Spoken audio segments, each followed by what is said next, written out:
Greetings, fellow travelers, and welcome to the Way of the Showman, where we view the world through the lens of showmanship. I am Captain Frodo, and I will be your gracious host, and I will be your guide along the way. And this episode 70, will be the third annual Birthday Ramble. It so happens that my birthday is the same day as the pandemic really started, the 12th of March, as this episode is released on that day. So, each year since the pandemic, I've kind of taken stock of the situation. It sort of becomes a little bit of an time to reflect back on what has changed, because a big change happened in my life, as it did for all of us who follow the way of the showman, not just follow the podcast, but who are out there on the road making a living and making a life from presenting wonderful creations for beautiful audiences around the world. We were all knocked sideways completely, or some of us completely knocked right off the horse or knocked off the showboat we were on, lying there, splashing about in the fantasy as the showmanship sailed away. But anyway, this is what this episode then tried to take stock of it. Where am I at now? And one of the main things that is of importance for us here is, of course, what you and me have in common is this podcast. And this whole project came about, or certainly was facilitated by the fact of the pandemic. As the first episode here on the podcast is the day that Showbiz died, that formed the start of this journey that we've been on. And when I listen back, or when I have conversations with people who have listened to the earlier episodes, they are of course tinged by the pandemic as it is unfolding, and I'm responding to things as I go through those episodes. I was wondering about whether that would be a wise move, because I wanted the episodes, of course, to be sort of timeless, but it has become an interesting document, or a documentation of what was going on. I had my pre-prepared essays that I read and commented on, but there's these little tidbits along the way of me, what my emotional state is at.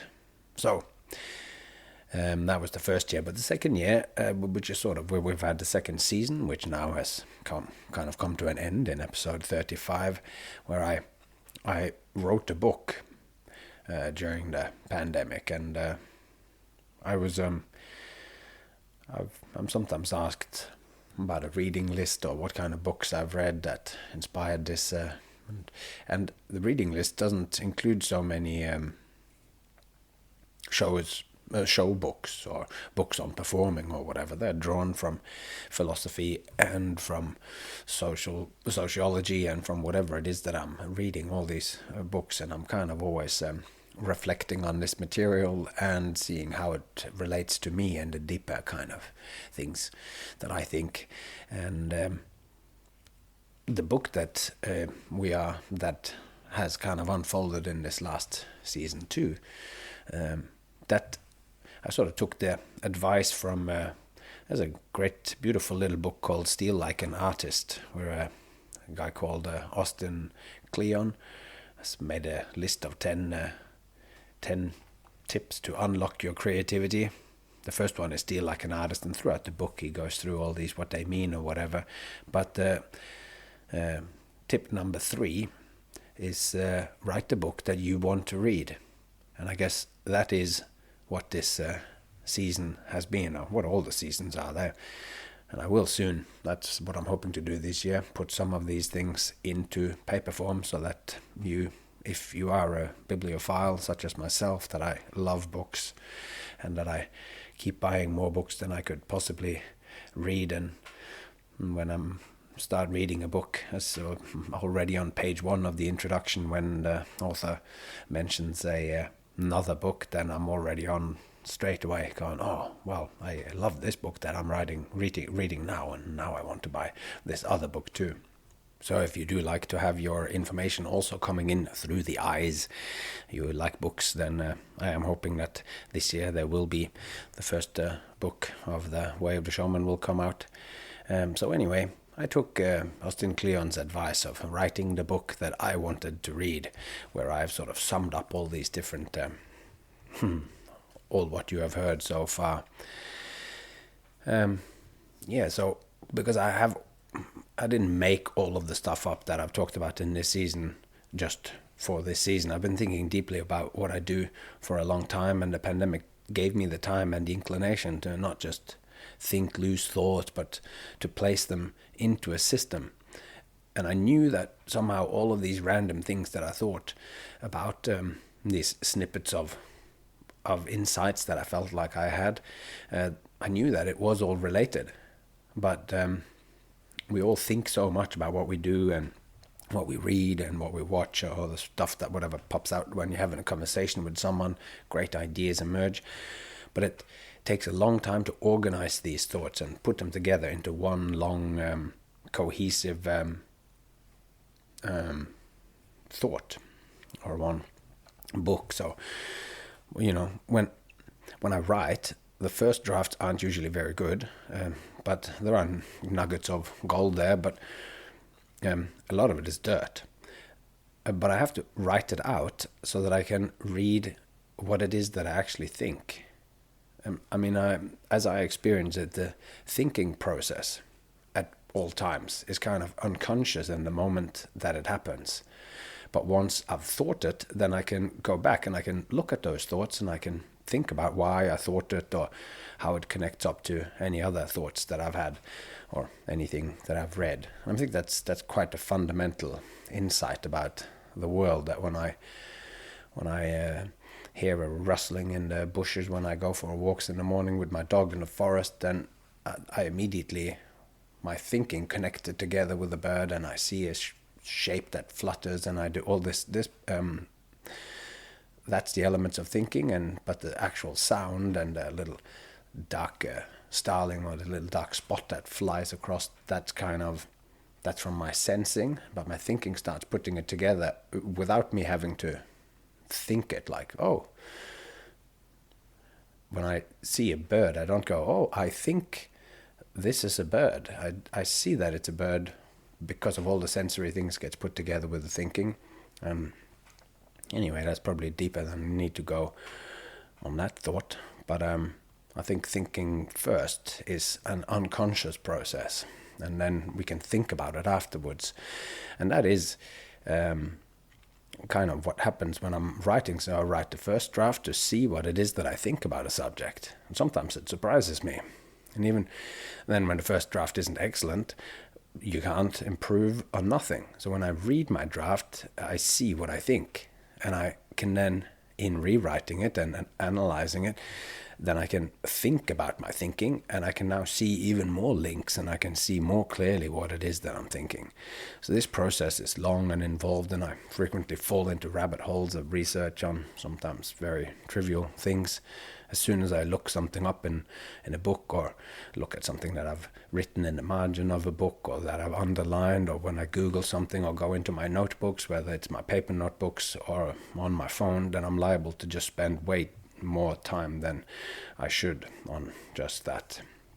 So anyway, I wrote and then I rewrote what has become what I thought was going to be a book. And I thought that I would finish that book and then use the podcast to tell people about it, whilst continuing to record episodes more in the style of season 1, where they're not quite necessarily related to what comes next. But then it became clear to me that to finish that so that it would be okay to publish would be such a big job. And as I've mentioned before, then that's what the second season then became. I'm rewriting and shaping it for being able to have the conversations I have with you in it. And slowly the book then sort of took the shape that you have just heard now. And I feel like I need to sum it up now, or that it's okay to talk about it again, because we have just gotten to the end of the final chapter in a what was episode, the installment 35, which I think was episode 64, wasn't it? Yeah. So, anyway, one of the things that we spoke about right there in the very beginning of this this journey, in about episode 26, where it's called "The Secrets of of Showman," where I sort of talked about this word "show" and "man," and we've talked a lot about both of these things. The show is kind of all the things that are related to performing and all this, and the man is the human being that we are at the same time. We can look at it like that.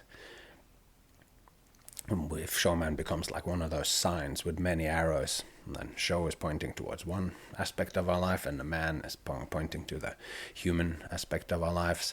These two aspects of the showman are, of course, multitudes of aspects to us, but there's also two sides, and those two makes up the word showman. So I guess today we're kind of also reflecting a little bit on the human side of who I am, because when the pandemic hit in Las Vegas, I, couldn't help but feel like I was failing as a man. Because when the shows disappeared, although it wasn't my fault, it still meant that I couldn't take care of the family anymore. So my wife, as she has followed me out onto the life of the showman on the road, then I am the sole breadwinner, and it's up to me to make the money that makes the external life tick and go. And I'd had trouble doing this one time previously when we wanted to stay in Australia, and there was so much good about that. That was like 2017 or so, and like there was two other, like my daughter was enrolled to go to a Stein school in Australia, a Waldorf school, and as it turned out, in her class in that small town, I was in Byron Bay in Australia, there were two other kids in her class in that school who also had one Norwegian and one Australian parent. So we were like, oh, that's all great. We really felt like, whoa, we've landed in it. But then living a touring lifestyle, going on a road, and well, which means going on a plane when you're going from Australia, going to Europe all the time, it just broke me. Couldn't handle all the touring and being away from the family. So that was when the call came from Vegas. So I'd kind of went to Vegas, and we stayed there for 2 years, and we thought, okay, this is it. We want stability for our girl. Now this is the way. But then then all of a sudden the pandemic came, and all of a sudden Vegas as well didn't work out, and yet again I couldn't support us. So we didn't really want to leave Vegas, but we had to.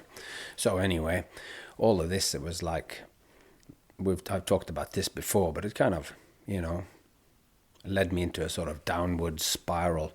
Because anyone who, it's just it was a shock for all of us to be left with no shows. Who would have thought that? But anyway, those who have worked with me in any kind of creation, you know that my way of connecting with someone whom I don't know, my way of doing that is always to try and go deeper. Because I do think on a fundamental level that the differences between us, they're always more shallow and more on the surface, no matter what kind of material, skill-wise, or where you stand philosophically, or what you think. I do believe that ultimately we kind of agree. And if we aren't agreeing on the surface, then we just have to dig down deeper, because down there in the human underground, we are the same. And if we disagree, it's just because the connections we're trying to make are too shallow. So when I found myself out of sorts and out of work, and with the loss of meaning that brought with it, as the shows disappeared, as then all my oddball behaviors, which forms the basis of my artistic output, they just didn't make any sense anymore. When this then happened, I needed to dig in deeper, because this is always my approach. So when I'm lost, we got to go, where is the foundation of this? And this is kind of one of the core points of where this season 2 has, which just finished, has come from. So just this thing, just when I can't support my family, which really just has only really properly happened now when the pandemic was on. I still managed to somehow. We didn't die. But it is my responsibility, and this has been a way for my family, that I am the breadwinner, and it's my responsibility. And part of that is because of my wife Miranda's, because of her sacrifice. Because when we met at a fortuitous time. There was only one sort of point in her life and my life where if we met at that point, then what has happened, and one of the best things of my life, the best thing of my life has happened, is that our relationship and everything that's come out of that, was only possible because I was sort of two different things. Like when we met, she had just lived in England for a few years, and her working visa had just expired. So she was ready to take on something new. And when we met, I had the kind of a thought that I could never really be in a long-term relationship. I just couldn't make it work on account of my constant touring, because if you're a traveling performer and you fall in love with someone who lives in a town, then things gets complicated when the circus takes me back on the road, or when you leave your love behind, because this makes, in a certain sense, it makes you sort of resent the shows. You're going, oh no, I have to go away on tour again, and because your heart is left behind. But if you remove the shows and the circus from your life, then like my whole calling, my vocation, and that no longer works, and then the foundations of my life no longer supports me, and I'm completely flailing, which was what happened in the pandemic. But so I thought, okay, I can't lose the shows, because then I don't know what to do with myself. So I thought, there's never going to be a long-term relationship, so let's just put that on ice, that idea. But then when I met Miranda, and she was at this complete crossroad in her life. She wasn't quite done with traveling and living abroad and that, but with the visa, that working visa that she had for the UK, as that had sort of done, she had headed back home to Melbourne. And at that time, we were set up there with famous Spiegel tent when the show I was in was called La Clique. And this show was, we were kicking butt in Melbourne. So anyway, we got together during that season in 2007, and Miranda came on tour with me. She then eventually started to work for the company, doing follow spot and front of house and anything else that was needed, because it was a small kind of crew. Chris Chen and Brett Haylock and myself, and so Chris, who was Brett's partner, and Miranda, who was my partner, they sort of came along for the relationships to function. They came with us on tour and did all that other stuff that needed to be done. So anyway, but the work that Miranda was doing was like, it was sort of supplementary work. It wasn't what you can kind of call a full-time job or a full wage job. So we loved our life on the road, but for it to work, we needed for me to be the breadwinner. And it wasn't like it was a demand made by her or anything that we talked about. It was just the way that it was. She followed me because that was what was necessary for us to be together. And at the time that she was in her life, that was kind of a possibility, because she didn't have roots. She sort of uprooted herself, gone to the UK, uprooted that, and then was ready ready to run away with the circus. But as a result of that, she's sacrificed so much of her time and attention on following the dictates of my tour schedule.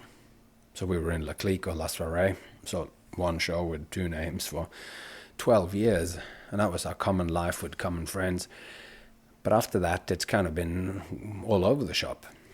We're going here on a contract and there on another one, and it's not so easy for someone like when I'm all of a sudden we're like going to do a 5-month tour of Denmark, or we're going to go to South Africa, or we're going to be in America or whatever.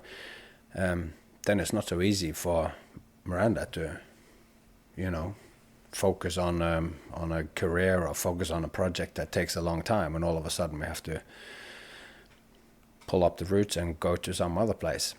So making money and providing for my family was my responsibility. So when I no longer couldn't, I had a hard time, and maybe outwardly it looked like a kind of depression, and in a way it kind of was. But like I said before about going deeper, I kind of digressed there. But if I don't understand something, then I try to go deeper.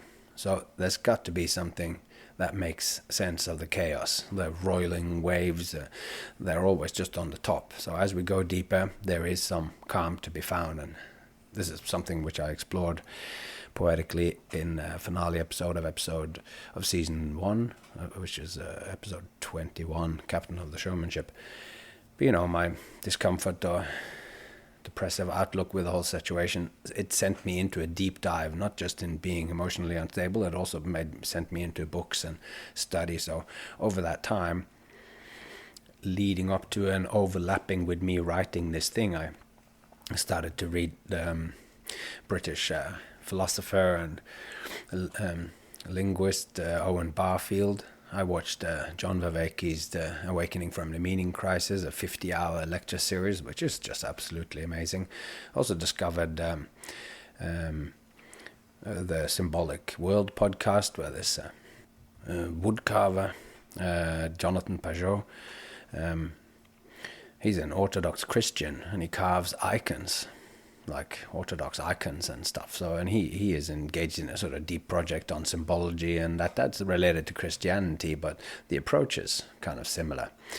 And I was watching lots of lectures and stuff, and I was reading Steiner as well, and going deep. And I was also at that point doing daily meditations using Waking Up, Sam Harris's app, and there's lots of great talks and stuff there as well. So all of this was boiling in my head as I started this podcast.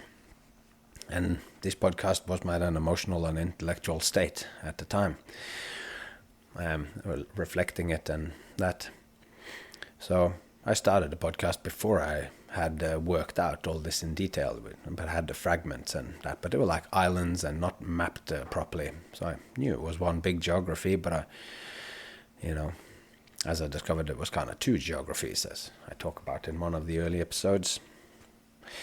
But with my outer geography collapsing, I sort of retreated into my inner and sort of started going through all this stuff in my head.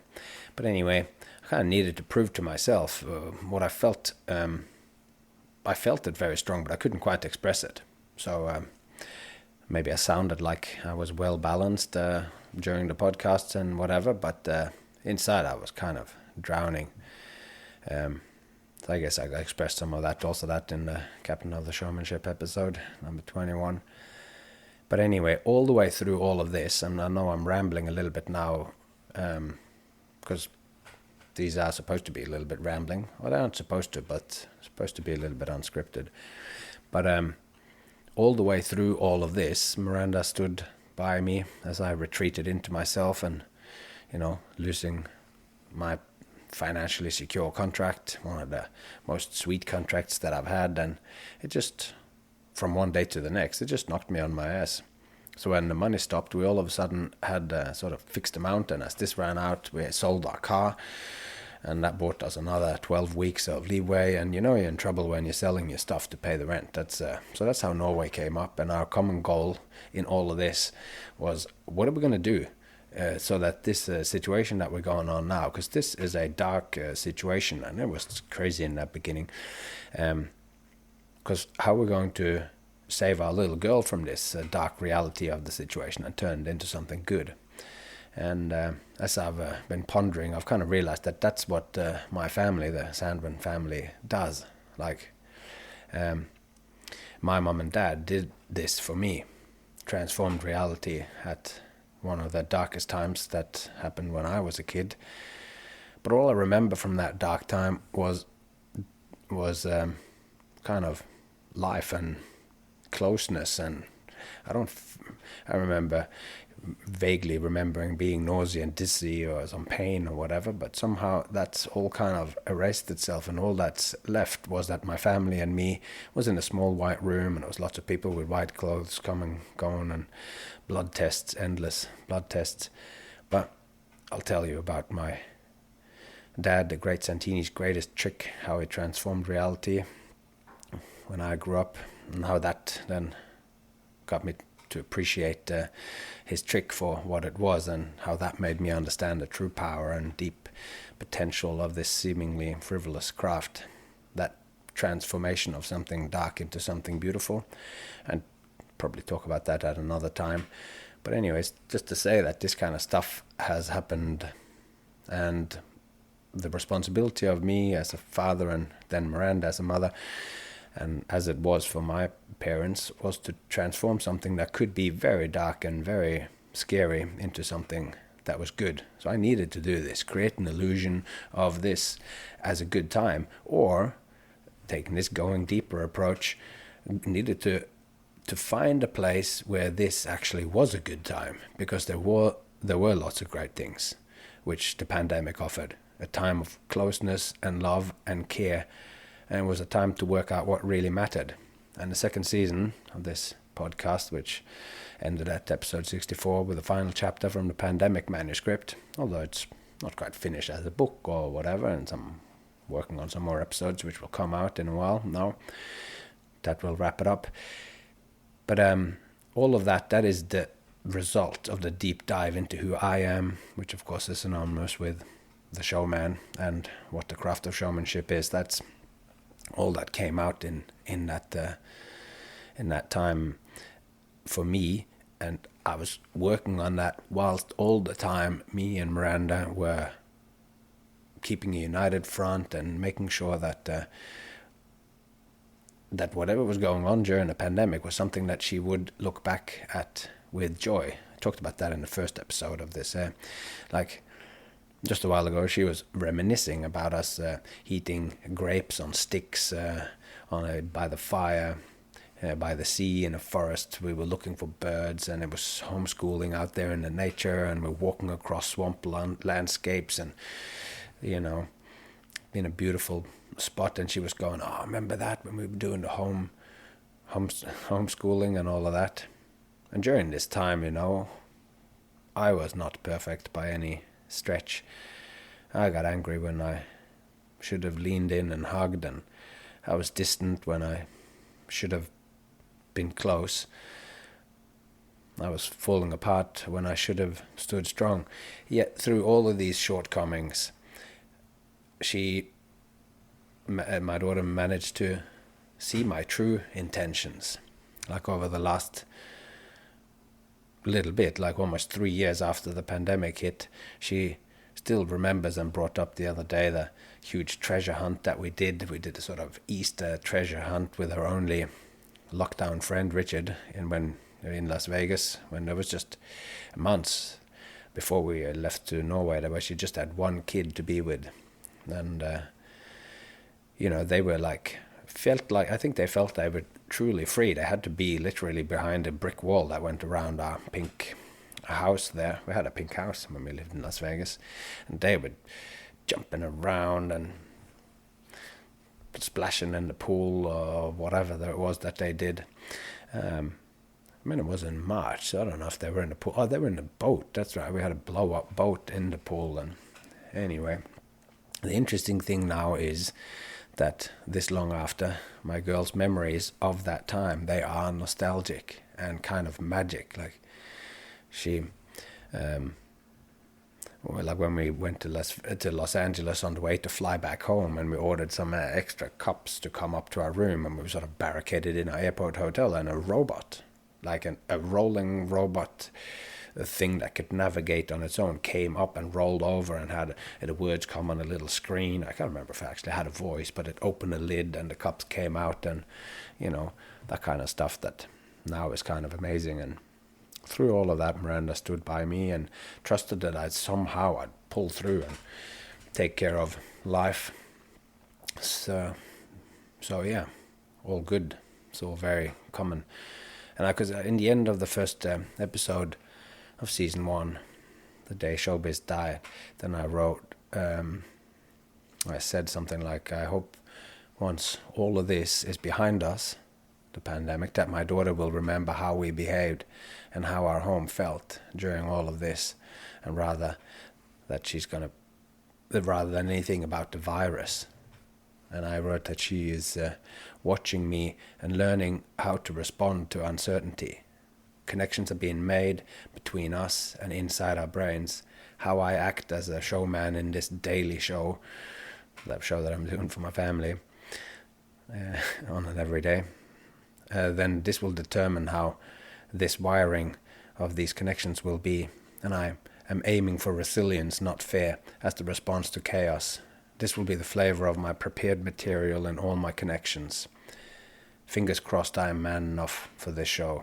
So at that point, I didn't know what was going to happen and how it's going to be. But when she now, out of nowhere, sort of reminisces about homeschooling and this with genuine sort of nostalgia, when she's going, "Oh, do you remember when we did this?"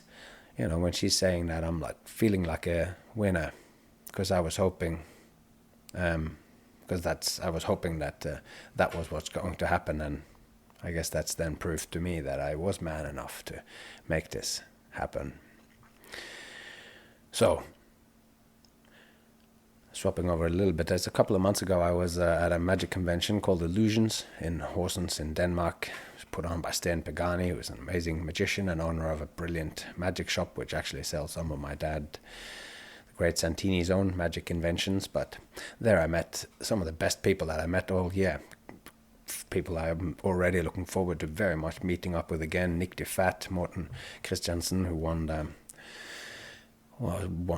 placed first in FISM in Montreal, was it? And Mario, the Maker Magician, and Mario's wife, Katie Rosa. Anyway, before one of the shows, I was talking with Katie about our kids and the reality of being a family that has to tour. And since my daughter turned 10 recently, I asked her if she knew this poem, On Turning 10, by Billy Collins. And she did. This poem, I talked about this poem in the starting of episode 43, I think. Anyway, and she knew this poem, and it is so nice to find someone who has seen the depths in a poem that you yourself have glimpsed. And we had a wonderful conversation about poetry and children, and I mentioned that I had written a poem for my daughter inspired by that poem. So she asked me to send it to her, and I did, and I thought I'd read that poem now. Maybe I should actually read the book, the poem On Turning 10, even though I have read it some 30 episodes ago. So it's about, this is kind of poem that if you have been a kid, if you have been 10, maybe you can remember back to it, but it is brought home so vividly when you have a child around you, if you know someone or you have your own child that have turned 10 or that will turn 10, then this will ring very true. On Turning 10 by Billy Collins, from his 1995 collection, The Art of Drowning. The whole idea of it makes me feel like I'm coming down with something worse than any stomach ache or the headaches I get from reading in bad light. A kind of measles of the spirit, a mumps of the psyche, a disfiguring chicken pox of the soul. You tell me it is too early to be looking back, but that is because you have forgotten the perfect simplicity of being one and the beautiful complexity introduced by two. but I can lie on my bed and remember every digit. At 4 I was an Arabian wizard. I could make myself invisible by drinking a glass of milk in a certain way. At 7 I was a soldier, at 9 a prince, but now I am mostly at the window, watching the late afternoon light. Back then it never fell so solemnly against the side of my treehouse, and my bicycle never leaned against the garage as it does today. All the dark blue speed drained out of it. This is the beginning of sadness, I say to myself, as I walk through the universe in my sneakers. It's time to say goodbye to my imaginary friends. Time to turn the first big number. It seems only yesterday I used to believe there was nothing under my skin but light. If you cut me, I would shine. But now I fall upon the sidewalks of life, and I skin my knees. I bleed. But now, if I fall upon the sidewalks of life, I skin my knees. I bleed. So my daughter has now turned 10, but when I wrote the following thing, then she was still 9, and turning 10 really is a milestone. Things inside a child is changing, and new things are coming online in the brain, like there's parts of your brain that have just literally shapes and morphs certain aspects of how the world appears to us, and certain parts of it, of how we have related to the world, is now sort of retreating back. And it's this, you feel both grown up, but you also, as I know from reality at the moment, they don't want to sleep in, she might not want to sleep, she doesn't sleep in her own room. She'd rather sleep in with us. Just, she knows it's a bit silly or whatever, or like that, but she wants to. So you're torn. The world is changing and everything. And anyway, so I wrote this poem. I guess it's kind of like amongst poets, this is called kind of like a response poem, because I read that poem that I just read you, and then it triggered this in me. This poem is called Almost 10. The first 6 months you were alive, I did not put you down. I wore you close against my chest for each and every rest, 3 times a day, and often 2, inside my robe at night. And if at all I lay you down, I lay down close and tight. And you marveled at your flailing limbs, not knowing they were you. Biting hard, a captured toe, you cried with shock of pain.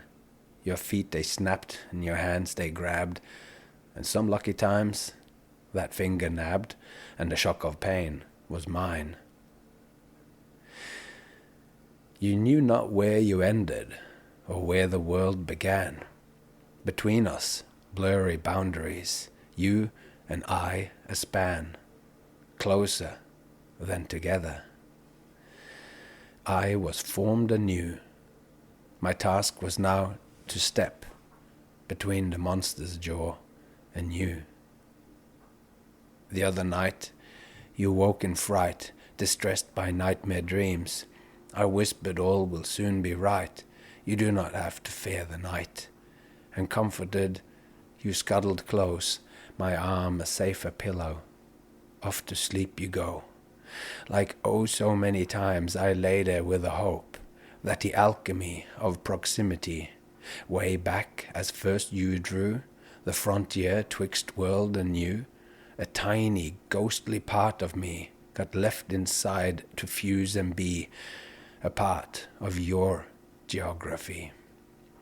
Like oh so many times I lay there with a hope that the alchemy of proximity, way back as first you drew the frontier twixt world and you, that a tiny ghostly part of me got left inside to fuse and be a part of your geography.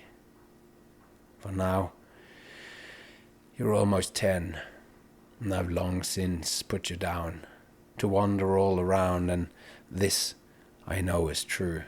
The time will come when I'll be too far away to get between the monster's jaw anew. And what I hope and wish the most is that my ghost, my ancient, constant presence, the spectre left of me in you, will stand by you at the monster's jaw, whatever shape its maw, and bear the brunt of bite, us two again a span, closer than together. Postscript. The following is not a hope. It is a solemn promise that I will come, I'll run or fly, with bandage if it bleeds. Even if you're far away, I'm there, if you have needs. So all of these things, I was thinking about all this, and thinking about this episode and all that, as I was walking my dog in the forest, as I do every day, and about an hour through the trees I go, mountains and hills. And this morning, a couple of months ago, Miranda was back in Vegas for the first time since we left, to hang out with friends, or to go to our friend Asher and Jordan's wedding, but also to send all our stuff back from Vegas. So 2 years of acquired stuff that we had over there, art and books, and we had to leave it all behind in a lockup when we had to quickly leave. But now we can send our stuff back here because we have bought a house in Norway. And whilst Miranda was in Vegas, I dropped off my girl at school, walked in the forest, and then I started moving our stuff, the stuff that we've gotten in the last couple of years, from our rented house into our new house, which is our own house. So now I live in a beautiful house, and the house looks red to me. I look at the world with rose-tinted glasses, but I'm told that it's actually brown, but that's because I am colorblind. So we've sold the house in Australia, and so we kind of swapped it for one in Norway. And our bedroom now, where we all sleep, because we're all still sleeping in a bedroom, it has a slanted roof. And in that roof, directly over where our heads are, there's a little window. So we can see the stars. And when it rains, which it often does in Haugesund, Norway, then I lay with my eyes closed after coming home from yet another weekend away, about to drift off. The sound of rain on the window is like the sound of rain on the metal roof of our caravan along the road. And it's been a strange long ride these last 3 years, but finally we're home again. The storm of the fantasy is finally calmed, and the showmanship is safe and won't sink for a while. Who knows for how long, but now we have a port for my showmanship, one which was safe even in the worst storm. And in it, my anchors are Miranda and Saskia, making sure all my philosophizing, dreaming, and airy ramble stays on course. They're my guiding star, and without them, I would be truly lost over these last few years. Thanks, Miranda, for standing by me, and for Saskia for just existing through thick and thin, sickness and health, till death do us part. And also, now, to finish this up, thanks to you for listening. Now, and through thick and thin, and through sickness and health and pandemic. So thanks to you, fellow traveller, through life along your ways, for listening in on these dispatches from the Way of the Showman. You are an excellent person. Rooms brighten when you walk into them. You have more to offer than most. So, with all that said, there's not much more to say. Next week comes another, and not next week, next episode comes more conversations. And until that, take care of yourself and those you love, and I hope to see you along the way.